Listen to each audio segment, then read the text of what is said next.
মোৰ গীতৰ হেজাৰ শ্ৰোতা তোমাক নমস্কাৰ।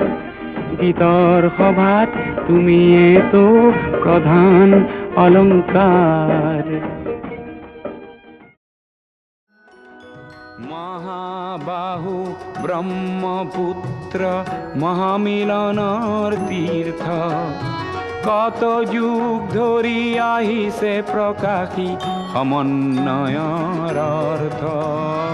মহাবাহু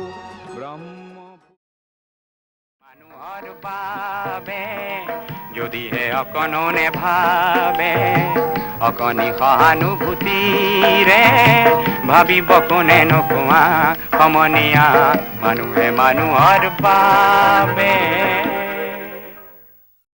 একবিংশ শতিকাৰ পঞ্চম দশকত মই তোমালৈ বাট চাম।